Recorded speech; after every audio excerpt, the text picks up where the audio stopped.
तो फिल्म की शुरुआत में हम पूरे शहर को क्रिसमस की वजह से सजा हुआ देखते हैं। सारे घर चमकती दमकती नजर आ रहे थे। जो नजारा बेहद ही खूबसूरत लग रहा था। यही एक घर ऐसा था जो सजा हुआ नहीं था, जिस घर में हम 3 बच्चों के साथ उनके डैड को देखते। बच्चे अपने डैड से नाराज हो रही थी और साथ ही काफी उदास भी थे, क्योंकि आज क्रिसमस के दिन भी वो अपने बच्चों के साथ वक्त गुजारने की बजाय काम पर जा रही थी। उनकी बातों से हमें पता चलता है कि बच्चों की माँ की मौत हो गई है और अब उनके डैड भी जा रहे हैं। तो उनका ख्याल रखने के लिए एक बूढ़ी औरत को बुलाया जाता है जो उनकी देखभाल करे। अब बच्चों की उदासी दूर करने के लिए वो बूढ़ी औरत उन्हें एक प्यारी सी कहानी सुनाती है, बिल्कुल वैसे ही जैसे मैं आपको सुना रही। कहानी एक छोटे बच्चे की है जो एडवेंचर पे गया था, मतलब अपने सफर पर, जो खूबसूरत होने के साथ साथ काफी कठिन भी था। तो अब उस कहानी में हम बर्फीले इलाके में एक काफी बड़ा जंगल देखते हैं जो बर्फ से ढका हुआ था। यही वो बच्चा निकोलस अपने डैड के साथ रहता था। ये दोनों जब लकड़ियाँ काटने जंगल में जाते हैं तो सामने से एक काफी बड़ा भालू इन्हीं की तरफ आ रहा था।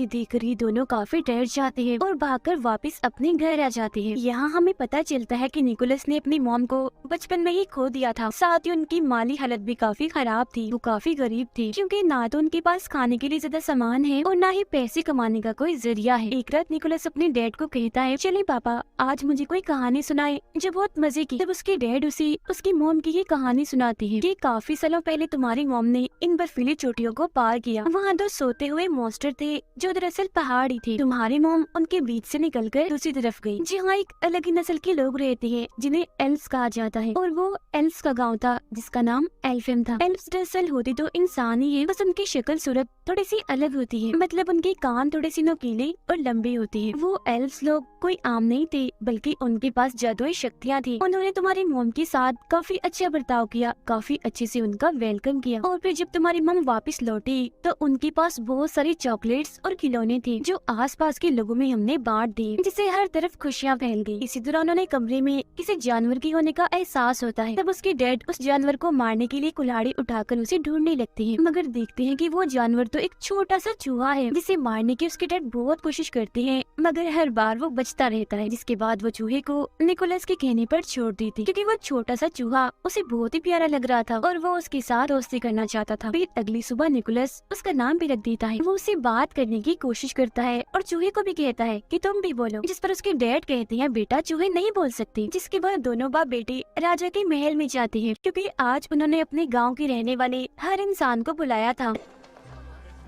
राजा उन सभी को बताते हैं कि मैंने उम्मीद के साथ साथ जीने का मकसद भी खो दिया है, और जो इंसान मुझे उम्मीद के साथ साथ जीने का मकसद लाकर देगा तो उसके बदले में मैं उसे माला माल कर दूंगा। अब जो कहानी निकोलस के डैड ने उसे सुनाई थी वो अब पूरे ही गांव में फैल गई थी, जिससे लोगों को लग रहा था कि एल्व्स का गांव एल्फेम सच में पाया जाता है, जहां जाकर वो राजा के लिए खुशियां, उम्मीद और जीने का मकसद ला सकते हैं, जिसके बदले में राजा उन्हें माला माल कर देगा और वो अमीर बन जाएंगे। गाँव के कुछ लोग निकोलस के डैड से मिलने आते हैं और उन्हें अपने साथ चलने का कहते हैं, जिसमें वो एल्फेम गांव को ढूंढेंगे और राजा के दिए हुए इनाम से अमीर हो जाएंगे। तो अब अपने सारे हालात गरीबी को देखकर उसके डैड भी उनके साथ जाने के लिए मान जाते हैं। ये बात जब वो निकोलस को बताते हैं तो वो उदास हो जाता है, मगर वो उसे तसल्ली देते हुए कहते हैं, मैं वादा करता हूँ बेटा 7 से 8 दिन में मैं वापिस आ जाऊंगा और मेरे आने तक तुम्हारा ख्याल मेरी बहन रखेगी। फिर जब उसके डैड की बहन घर आती है तो वो उसके डैड के सामने तो काफी अच्छी अच्छी बातें करती है, बहुत अच्छे से पेश आती है, मगर जब उसके डैड जाते हैं तो वो अपना रंग दिखाने लगती है। वो पूरे घर पर कब्जा करके निकोलस के साथ काफी बुरा करती है। वो उसका सामान देकर घर से बाहर निकाल देती है। सामान में निकोलस की एक गुड़िया भी थी जो सब्जी की बनी हुई थी। वो उसे बेहद ही प्यारी थी, क्योंकि उसकी मॉम ने वो बनाई थी, जो उनकी आखिरी निशानी थी। Look, it's got a face. Oh. बाहर आने के बाद निकोलस अपने लिए एक टेंट लगाता है और अपने चूहे दोस्त के साथ रात बाहर ही गुजारता है। अब काफी दिन हो गई थी, मगर अभी तक उसके डैड वापस नहीं आए थे, जिससे वो भी अब अपने डैड के वापस आने की उम्मीद खो चुका था। उसे लग रहा था कि कहीं उसके डैड के साथ कुछ हो ना गया हो। फिर अब खाने की तंगी तो उन्हें पहले से ही थी, मगर एक दिन उसके डैड की बहन उसे काफी मजेदार सूप बना के देती है, जिससे काफी मजे लेकर निकोलस पीता भी है। मगर तभी वो बताती है कि ये सूप मैंने तुम्हारी गुड़िया से बनाया, जिस सुन उसे काफी गुस्सा आ गया था, इसीलिए वो उस पर चिल्लाने लगता है। मगर अब तभी निकोलस की नजर अपने जलती हुई टोपी पर जाती है जो उसकी मॉम ने ही बनाई थी। तब वो जल्दी से टोपी लेकर बाहर आता है और बर्फ में उसे लगाकर आग बुझा देता है। वो देखता है कि टोपी पर एक नक्शा बना हुआ है और ये नक्शा बिल्कुल वैसे था जैसे उसके डैड ने उसे कहानी सुनाई थी, जिससे वो समझ जाता है कि उसकी मॉम की कहानी सच्ची थी। एल्फियम का गाँव सच में पाया जाता है जहाँ जादू है, तो इसीलिए अब वो ये फैसला करता है कि मैं भी उस गाँव में जाऊंगा। और फिर अगले ही दिन वो अपने साथी चूहे के साथ अपने सफर पर निकल जाता है। सफर के दौरान वो चूहे को नए नए अल्फाज सिखा रहा था, हालांकि उसे पता भी था कि बोल नहीं सकता। पूरा एक दिन का सफर तय करने के बाद वो एक गाँव में पहुँचता है जहाँ उसकी मुलाकात एक बूढ़ी औरत से होती है जो उसे वापस जाने का कहती है और ये भी कि तुम्हारी मेहनत बेकार जाएगी, एल्फियम नहीं पाया जाता, उसकी तलाश में ऐसे जगह जगह मत भटको। मगर वो उसकी बात नहीं मानता और अभी भी अपना सफर जारी रखता है। कुछ और दिन का सफर करने के बाद वो एक गुफा में पनाह लेता है। वहाँ भी बर्फ थी तो पत्थर को रगड़कर वो आग जलाता है और फिर दुआ करने लगता है कि अगर जादू सच में पाया जाता है तो मेरा चूहा बोलकर दिखाए। और फिर तभी सच में उसका चूहा बोलने लगता है, जो देख निकोलस काफी चौंक जाता है। Boy, tree, ball. वो हैरान तो था ही, मगर अब उसका जादू पर पक्का यकीन बन गया था और अब तो उसका चूहा दोस्त इतना बोल रहा था कि उसे सफर में अकेलापन महसूस नहीं हो रहा था। फिर जब ये लोग जंगल में से गुजर रही थी तो एक बारहसिंगा हिरन इन पर हमला कर देती है। तब उससे बचने के लिए निकोलस जल्दी से पेड़ पर चढ़ जाता है और ऊपर से देखता है कि उस हिरन के अंदर तो एक तीर घुसा हुआ है। जब तो वो इतनी बेचैन है, इसीलिए वो फौरन पेड़ से नीचे उतरकर हिरन के पास आता है। पहले वो उसे प्यार करता है और फिर उसके अंदर घुसा तीर निकाल देता है, जिससे उस हिरन को सुकून की सांस आती है, क्योंकि पहले उसे काफी दर्द हो रही थी। क्योंकि निकोलस ने उसकी जान बचाई थी तो हिरन उसे प्यार से देखती है, जिसके बाद वो यहाँ से जाने लगता है। मगर काफी आगे जाने के बाद वो देखता है कि हिरन भी उसके पीछे पीछे आ रही है। तब निकोलस उसे अपने साथ आने से मना कर देता है, कहता है मैं सिर्फ ये जानता हूँ कि मेरी मंजिल कहाँ है, मगर वहाँ जाने तक कितना वक्त लग जाएगा ये मैं नहीं जानता, तो अगर तुम हमारे साथ आओगी तो भूख से मारी जाओ। मगर वो हिरन खाने की नहीं बल्कि प्यार की भूखी थी, इसीलिए अभी भी वो उसका पीछे नहीं छोड़ती। निकोलस उसे अपने ग्रुप में शामिल करके अपनी मर्जी से उसका नाम रख देता है। वो नाम एक जगह का था जहाँ जाना उसे काफी पसंद था। फिर अब वो आगे का सफर हिरन पर बैठ कर करता है The very pointy mountain! और दो सोते हुए मॉन्स्टर्स के पास पहुंच जाता है जो असल में पहाड़ी थे। ये बात उसकी मॉम की कहानी में उसके डैड ने भी सुनाई थी, तो इसका मतलब ये होगा कि इसके पीछे ही एल्फियम गांव है। मगर जब ये तीनों पहाड़ों को पार करके दूसरी तरफ जाते हैं तो इन्हीं वहाँ बर्फीली हवाओं के अलावा और कुछ नहीं दिखता। और तभी निकोलस बेहोश होकर गिर जाता है, क्योंकि काफी दिनों से उसने कुछ खाया नहीं था और साथ ही यहाँ ठंड भी बहुत थी। मगर तभी इधर एक बच्ची अपने दादा के साथ आती है। ये दोनों एल्फ्स थे। वो बूढ़ा आदमी जब निकोलस को बेहोश देखता है तो उसके पास आता है और जब वो ये देखता है कि ये तो एक इंसान है तो वो उसकी मदद करने से मना कर देता है। मगर तभी बच्ची बोलती है हमें किसी को भी ऐसी मुसीबत में नहीं छोड़ना चाहिए, कोई भी जरूरतमंद हो जिसकी मदद चाहिए हमें हर हाल में उसकी मदद करनी चाहिए, फिर चाहे वो कोई भी हो, एल्फ हो या इंसान हो। जो बात सुनकर उसके दादा निकोलस पर एक जादू करते हैं जिससे वो फौरन होश में आ जाता है। अब बूढ़े आदमी ने उस पर यकीन का जादू किया था, जिसका मतलब था कि अब निकोलस जिस जिस चीज पर यकीन करेगा और यकीन के साथ उसे सोचेगा तो वही होने लगेगा, मतलब कि वही यकीन उसे दिखने लगेगा। निकोलस उन्हें बताता है कि मैं यहाँ अपने डैड को ढूंढने आया हूँ जो एल्फियम की तलाश में निकले थे मगर वापस नहीं आए। जिसके बाद वो उनसे पूछता है अच्छा अब आप ही बता दें एल्फियम कहाँ है। जिस पर बच्ची बोलती है कि अभी हम एल्फियम के बाहर ही खड़े हैं, मगर उसी तो वहाँ बर्फ के अलावा और कुछ भी दिखाई नहीं दे रहा होता। तब बूढ़ा आदमी उसे कहता है तुम यकीन करो और फिर सोचो। और जब निकोलस यकीन करता है और ये सोचता है कि मेरे सामने एल्फियम गांव है, तो उसे अब की बार सच में एल्फियम गांव दिखने लगता है। अंदर आने के बाद ये लोग एक खुफिया रास्ते से उसे एक पार्टी में लेकर जाते हैं जहाँ सब लोग नाच रहे थे और खाने की मजे मजे की चीजें भी इधर पड़ी हुई थी, जिनमें मीठी और बच्चों की चीजें ज्यादा थी, क्योंकि आज दरअसल यहाँ क्रिसमस होती है। चूहा तो यहाँ का माहौल देखकर बहुत ही खुश होने लगता है और खाने की चीजों में घुसकर खूब मजे करता है।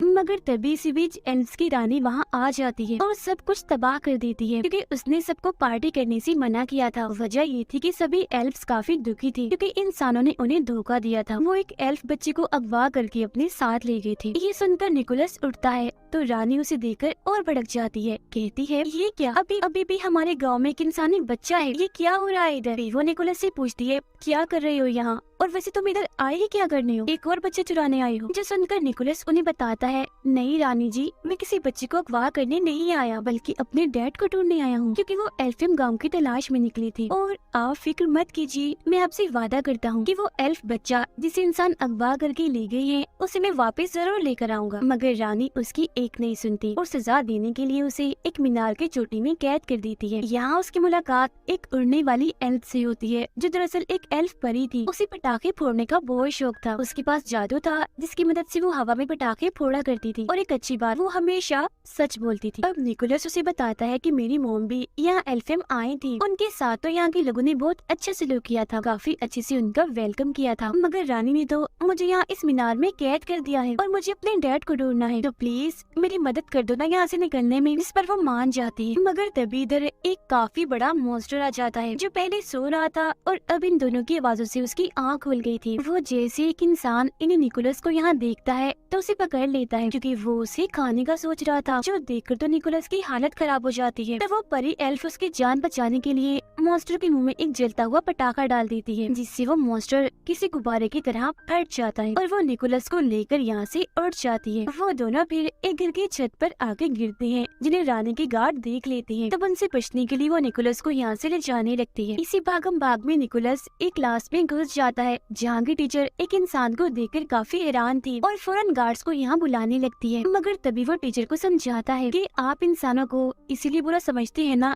कि वो एल्फ बच्चे को अगवा करके ले गई। मैं वादा करता हूँ कि उस बच्चे को वापस जरूर लेकर आऊंगा। जो सुनकर वो टीचर निकोलस को एक खुफिया रास्ते से भगा देती है। इतनी ही देर में इधर उसके हिरन दोस्त भी आ गई थी, जिस पर निकोलस और एल्फियम परी बैठकर यहाँ एल्फियम गांव से निकलने लगती। जिस दौरान गार्ड भी उनका पीछा कर रही थी। तब उनका ध्यान भटकाने के लिए एल्फ परी बार बार पटाखे फोड़ने लगती है। मगर जब वो देखती है कि बाहर जाने का दरवाजा बंद हो रहा है, तो वो खुद अंदर ही रुककर निकोलस को यहाँ से भगा देती। काफी मीलों का सफर तय करने के बाद भी निकोलस को उस अगवा हुए एल्फ बच्चे का कोई नामो निशान नहीं मिलता। फिर जब वो गॉड से दुआ करता है कि मुझे कोई रास्ता दिखाएं, तो तब उसे जंगल में एक गोल्डन रंग की रस्सी बंधी हुई दिखती है, जिसका पीछा करने पर वो एक पिंजरे तक पहुंचता है। इसमें और कोई नहीं बल्कि वो एल्फ बच्चा कैद था। अब इससे पहले वो उसे यहाँ से निकालता, तब इधर कुछ लोग आ जाते हैं, जिनमें निकोलस के डैड भी थे। वो अपने डैड से गले मिलता है और कहता है कि हमें इस एल्फियम बच्चे को वापस छोड़ना होगा, जिस पर उसके डैड समेत सब लोग मना कर देते हैं। कहते हैं कि नहीं, हम इसे वापस नहीं दे सकते, क्योंकि हो सकता है कि राजा इसे देखकर खुश हो, इससे उन्हें उम्मीद और जीने का मकसद मिले, जिसके बदले में वो हमें ढेर सारा पैसा देंगे। तो इसीलिए अब ये निकोलस को भी पेड़ से बांध देते हैं। उसे उसके डैड ही बांध रहे थे, जिस दौरान चूहा उनसे बोल रहा था, उन्हें ऐसा करने से मना कर रहा था। अब चूहे को बोलता हुआ देखकर वो भी काफी हैरान थे। सबके सोने के बाद उसके डैड उसके पास आते हैं और वो निकोलस के साथ साथ उस एल्फ बच्चे को भी पिंजरे से आजाद कर देते हैं और बताते हैं कि उन सबके सामने मैं तुम्हारी मदद नहीं कर सकता था, इसीलिए मैंने तुम्हें बांध दिया था। अब इससे पहले वो यहाँ से निकलते सारे लोग जाग जाते हैं और तीरों से उन पर हमला कर देते हैं। अब हिरन के ऊपर निकोलस और वो एल्फ बच्चा बैठा हुआ था। हिरन के पीछे एक बग्गी बंधी हुई थी, जिसमें उसके डैड बैठे हुए थे, जिस वजह से हिरन तेजी से नहीं दौड़ पा रही थी। तभी निकोलस को याद आता है कि मुझ पर तो यकीन का जादू हुआ है, इन्हें मैं जो भी यकीन करके सोचूंगा वो पूरा हो जाएगा। तो वो हिरन पर हाथ रखकर उसे उड़ने का कहता है। हिरन थोड़ा सा ऊपर उड़ती तो है, मगर वजन ज्यादा होने की वजह से वो काफी ऊपर नहीं उड़ पाती और वापिस से नीचे आ जाती। ये देखकर उसके डैड अपने बेटे निकोलस की जान बचाने के लिए अपनी बग्गी की रस्सी काट देते हैं और जाकर एक खाई में गिरते हैं, जिससे उनकी मौत हो जाती है, जो देख उसे काफी दुख होता है। अब इसके बाद हिरन निकोलस और अगवा हुए एल्फ बच्चे को एल्फियम पहुंचा देती है। अब क्योंकि निकोलस ने अपना वादा पूरा कर दिया था, यानी उस बच्चे को वापस लाने का, तो ये देखकर एल्फियम की सारे लोग काफी खुश हो जाती हैं और उस बच्चे का डैड निकोलस को ढेर सारे खिलौने देता है, जिससे उसे बहुत खुशी मिलती है। मगर खिलौनों को देखकर उसे ख्याल आता है कि क्यों न मैं भी क्रिसमस के मौके पर सब बच्चों में खिलौने और चीजें बांट कर खुशियाँ फैलाऊं। इसीलिए वो सभी एल्फ से कहता है कि आप यहाँ जो कुछ भी बनाते हो, इन्हें खिलौने खाने पीने की चीजें मेरे लिए आप वो बहुत सारे बना दी, ताकि मैं उन्हें बच्चों में बांटकर खुशियाँ फैला सकूं। तब उसकी ये बात सुनकर सारे लोग खिलौने और खाने पीने की चीजें, चॉकलेट्स, कैंडीज वगैरह बनाने में लग जाते हैं और बहुत सारा सामान वो बना भी लेते हैं, जिसे काफी बड़े थैले में डालकर निकोलस को देते हैं, जो लेकर वो यहाँ से जाने लगता है। अभी वो थोड़ा आगे गया ही था कि तभी इधर रानी आ जाती है और उसे रोकने के लिए अपना जादू करती है और उसे उल्टा लटका देती है, क्योंकि वो इंसानों को पसंद नहीं करती थी। उसका मानना था कि कि इंसान मतलबी होते। मगर तभी रानी की नजर निकोलस की गले में लटके लॉकेट पर जाती है जो उसकी मॉम का था। निकोलस ये बात रानी को बताता है कि ये मेरी मॉम का है, तो वो उसे नीचे उतारती है। वो जज्बाती हो गई थी और कहने लगती है कि काफी सालों पहले तुम्हारी मॉम इधर आई थी, हम दोनों बहुत अच्छी दोस्ती थी, मगर जब वो यहाँ से गई तो बहुत सारे खिलौने और चॉकलेट्स लेकर गई। साथ ही जाने से पहले उन्होंने ये वादा किया था कि मैं वापस आपसे मिलने आती रहा करूंगी, मगर आज काफी साल हो गए हैं वो कभी भी नहीं आई। जिस पर निकोलस बताता है कि वो आती जरूर, मगर जब मेरी मॉम यहाँ से गई तो एक बीमारी की वजह से उनकी मौत हो गई। ये सुनकर रानी समेत सभी लोग काफी हैरान और दुखी हो गई थी। रानी को यकीन आ गया था कि सब इंसान एक जैसे नहीं होते, मतलब अगर इंसान बुरे होते हैं तो उनमें से कुछ अच्छे भी होते, इसीलिए वो उसे तोहफे से भरा हुआ थैला ले जाने देती है। निकोलस चीजों से भरा थैला लेकर हिरन पर बैठता है और उड़ जाता है और सीधा आता है राजा के महल में, जहाँ राजा काफी उदास थे। वो राजा को खिलौनों की सूरत में खुशी और उम्मीद की किरण दिखाता है, जिसके बाद राजा और निकोलस हिरन पर बैठकर सब बच्चों के घर जाते हैं और उनके पास खिलौने और चॉकलेट्स कैंडीज रखते हैं, क्योंकि जब बच्चे सुबह उठकर अपने खिलौने देखकर खुश होंगे तो बच्चों की वो खुशी ही राजा के लिए उम्मीद की किरण होगी। सब बच्चों को खिलौने बांटने के बाद राजा निकोलस से कहते हैं कि मेरे लिए काम करोगी, हर साल ऐसे ही तुम्हें खिलौनों की सूरत में बच्चों को खुशियाँ और उम्मीद देनी होगी, और इस काम में मैं भी तुम्हारा साथ दूंगा। और साल का वो दिन होगा क्रिसमस का दिन, जिस पर वो मान जाता है। इसके बाद निकोलस अपने डैड की बहन के पास जाकर उन्हें भी चॉकलेट्स देता है और उड़ जाता है। उसे उड़ता हुआ देखकर वो काफी हैरान भी थी और अब उसे भी जादू पर यकीन हो गया था। अब ये प्यारी सी कहानी इधर ही खत्म हो जाती है, जो सुनकर वो तीनों बच्चे काफी खुश हो जाते हैं। ये शुरुआत वाले जिन्हें बूढ़ी औरत कहानी सुना रही है। जब वो नीचे आते हैं तो देखते हैं कि उनका पूरा घर क्रिसमस की लाइट्स और पेड़ों से सजा हुआ है, जो देखकर उन बच्चों की खुशी का तो कोई ठिकाना ही नहीं रहता। फिर जब वो बूढ़ी औरत बाहर जाने के लिए अपनी टोपी पहनती है तो बच्चों को उनके बड़े से नुकीले से कान दिख जाते हैं, जो देख वो समझ गई थी कि ये भी एक एल्फ ही थी। और बाहर जाकर वो बूढ़ी औरत आसमान में अपने जादू से पटाखे फोड़ने लगती है, जो देख हम समझ जाते हैं कि ये और कोई नहीं बल्कि एल्फ परी है जो सच बोला करी। तो ये कहानी हमें बहुत सारे सबक देती है, यानी हमें हमेशा ही खुशियों को बांटते रहना चाहिए और दूसरों की मदद करनी चाहिए, फिर चाहे वो क्रिसमस का दिन हो या कोई भी। और हमें बुरों के साथ भी अच्छा करना चाहिए और हमेशा हर चीज के होने का यकीन रखना चाहिए। इसी के साथ ही ये प्यारी सी कहानी इधर ही खत्म हो जाती है।